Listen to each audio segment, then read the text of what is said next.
Economy and Finance of the AES member states held on November 25, 2023 in Bamako. During the roundtable, recommendations were made, in particular the implementation of projects in the fields of energy, infrastructure, transport, and food security. Two key other recommendations were the creation of a stabilization fund and an investment bank.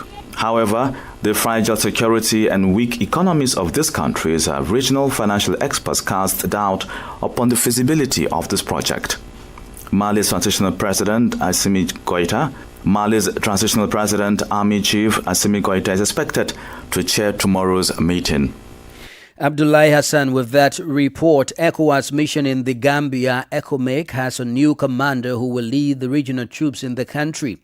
Commander Jan Juve would take over from Colonel Boubacar Touré, who has been leading the troops since last year. From Banjul, Sankule Janko reports. The new economic commander, Colonel Juve, a Senegalese, and his predecessor paid a courtesy call to President Barrow on Tuesday as Colonel Touré bids a farewell to the Gambia, having served as the commander of the ECOWAS troops for the past year. They were accompanied to the State House by the Minister of Defense, Seri Modunjai. The purpose of the audience is to bid farewell to His Excellency the President by the Economic Force Commander, Colonel Touré, who was assigned to this country as the Economic Force Commander. We also discussed issues that borders with defense and security and also the economic deployment in this country. He thanked the Economic outgoing commander, Colonel Boubacar Touré, for his contribution to the Gambia. Colonel Touré has served with courage and distinction. During his time, he has increased the level of cooperation and collaboration between the economic forces and also the Gambian defense and security sector. Meanwhile, the new economic commander, Colonel Jan Juve, expressed confidence in his leadership and the continued success of ECOMIG's mission in ensuring stability and peace in the region. I intend to continue from where my predecessor, Colonel Touré, left off, who did a great job here in the Gambia as ECOMIG leader. We've all heard the testimonies on the great job that he has done during his mission here. I hope to emulate him and meet the expectations of my country, Senegal, as the commander of the ECOWAS forces in the Gambia, which happens to be our sister country. Colonel Juve promised to work closely with local authorities to maintain security and support the ongoing development efforts in the Gambia. ECOMIG, under the leadership of the new commander, is expected to continue its key role in peacekeeping and supporting democratic processes in the country. For Newslink and West Africa Democrats Radio, I am Sankule Janke reporting from Banjul. Meanwhile, the governments of Senegal and Mauritania have signed agreements covering sectors such as energy, fisheries, and cross-border infrastructures. The agreements and other strategic issues were at the center of discussion between Senegalese Prime Minister Ousmane Sonko and President Mohamed Ould El Ghazouani in Wadr. Tuesday's meeting between the two capped Sonko's three-day visit to neighboring Mauritania has the details. Eche Atisu tells us more. Ousmane Sonko, accompanied by state officials, was received at the Mauritanian presidency by President Mohamed Ould Sheikh El Ghazouani, current chairperson of the African Union. The meeting allowed both leaders to discuss areas of expansion and strengthening of bilateral relations between Senegal and Mauritania. Energy, hydrocarbons, fisheries, and transport infrastructure, particularly the bridge project to link the two countries, as well as the management of the Organization for the Development of the Senegal River, OMVS, were highlighted. At the end of the meeting, Prime Minister Sonko welcomed the strong cohesion of views between the two countries. He also highlighted the commitment of Senegalese President Bassirou Diomaye Faye to further strengthen bilateral relations. The Senegalese Prime Minister embarked on the 72-hour visit to Nouakchott on Sunday. On his entourage were Yassine Fall, Minister of African Integration and Foreign Affairs, General Jean-Baptiste Tine, Minister of the Interior, and Birame Soleil Diop, Minister of Energy. Eche Atisu reporting there. And just before recap, in a quest to curb the fast flow of disinformation and fake news in a growing digital space amid artificial intelligence, Facts Africa has urged the continent's digital information consumers to be circumspect in their consumption, to act responsibly and protect the continent's sanctity. At the Dates Conference in Dakar for the media, bloggers and other stakeholders under the theme, Information in the Age of Social Networks, Facts Africa had established that misinformation and disinformation remain a critical tool that affects society's peaceful cohesion and development at large. Christopher Aticho has more in this report. According to the 2024 African Center for Strategic Studies survey, the proliferation of disinformation is a fundamental challenge to a stable and prosperous African society. With an accelerated effort, the 2024 survey alone recorded a total of 189 documented disinformation campaigns on the continent, 4 times increase from what was recorded in the 2022 report. It is at the back of this crucial issue that Fact Africa, at a day's conference on information in the age of social network, trained young people with the skills of open source intelligence, OSINT, among others, to verify and access information before consuming. Meliani Kuni is with the Fact Africa. The first rule is all things who is in internet is not true. This is the first rule. You can check everything. You can use Google research for the image. You can use OSINT. It's one platform who help us to have many true information. So when you receive anything in internet, please check. On her part, Niamatu Seconde, a blogger with the Bloggers Association of Burkina Faso, also shared how issues of misinformation affect social cohesion of society in her country. Misinformation affects the social group through the orientation of the action that it can lead to. So sometimes misinformation trouble the way that community works. The use of some unregulated artificial intelligence AI tools in recent times poses more of a threat and harm in terms of spreading disinformation and fake news. The conference brought together stakeholders in the media, bloggers, researchers and other stakeholders from Mali, Burkina Faso, Guinea, Cote d'Ivoire, Senegal and beyond. Christopher Aticho fight that report. You are listening to Newslink here on West Africa, the Democracy Radio, broadcasting on 94.9 FM Dakar and worldwide at wadr.org. Here is a reminder of the top stories. Nigerian police force writes Amnesty International seeking public apology over report on rights abuses during August protests. Amanim projects an $85 million cut in Ghana's governance costs as President Mahama restructures a civil service. The Gambia welcomes a new ECOMID commander. And Facts Africa calls for vigilance on social networks to curb misinformation amid AR presence. We also have a press review, guest interview, and sports update. Please stay with us. Fresh and breaking news all the time. Hear it first as the news breaks, only on West Africa Democracy Radio. Newslink continues. Many thanks for staying with us. As a reminder, we are streaming live on YouTube at WADR News and on Facebook, WADR English Service. Now, in Cote d'Ivoire, the authorities are asking people not to drink the water from the Nyoruru River, which flows through several villages.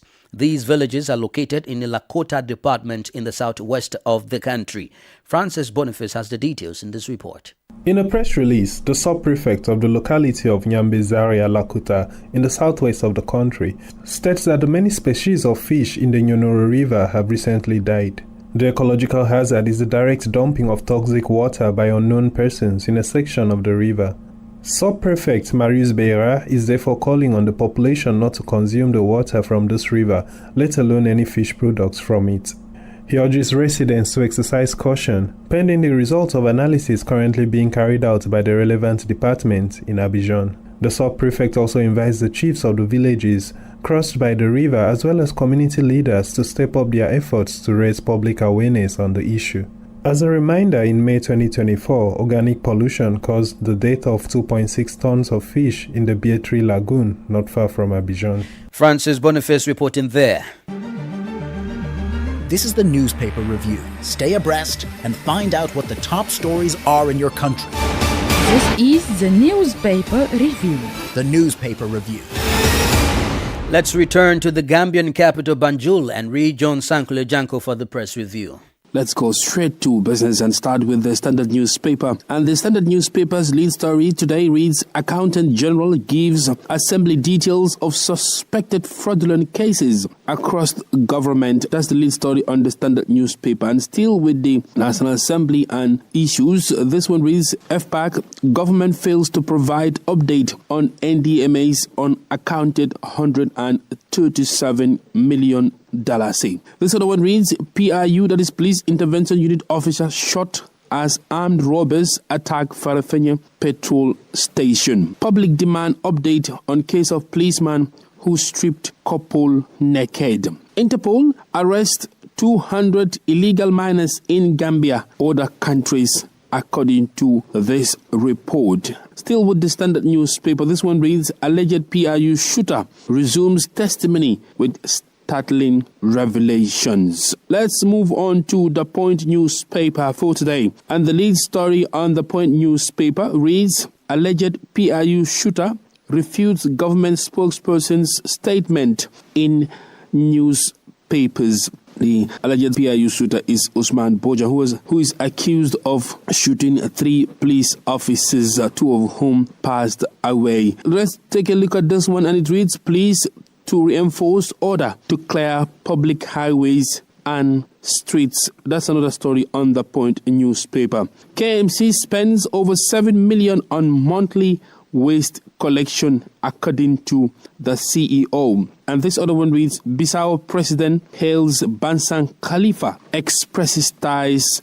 of kingship. Now let's move on to the final newspaper for today, and that is the Fourier newspaper. And the lead story on the Fourier newspaper reads, KMC to start Operation Sanity to clear roads. This other one reads, IMF board approves over $6 billion for the Gambia. So I'm afraid these are the major stories making headlines on Gambian dailies, and it's back to you in the studio. Thank you, Sankule, for the press review. Politics, analysis on major news, social matters, and all. This is A Guest. Our guest interview this afternoon is about the issues of misinformation and disinformation on social networks in a fast-growing digital space amid artificial intelligence. The proliferation of this information, according to the 2024 African Center for Strategic Studies survey, opines that it is a fundamental challenge to the stability and growth of the African society, as a total of 189 documented disinformation campaigns on the continent was recorded. Our guest is Melaine Koning with the Facts Africa. She has been providing some techniques to verify information before consumption in order to curb the fast spread of fake news amid artificial intelligence. In our society now, you have the AI who give many misinformation in our country. You have many wars who you have this war just because they are the misinformation. So it's really very, very important for all people to know the misinformation in the information. Is the issue that they are Fact Africa.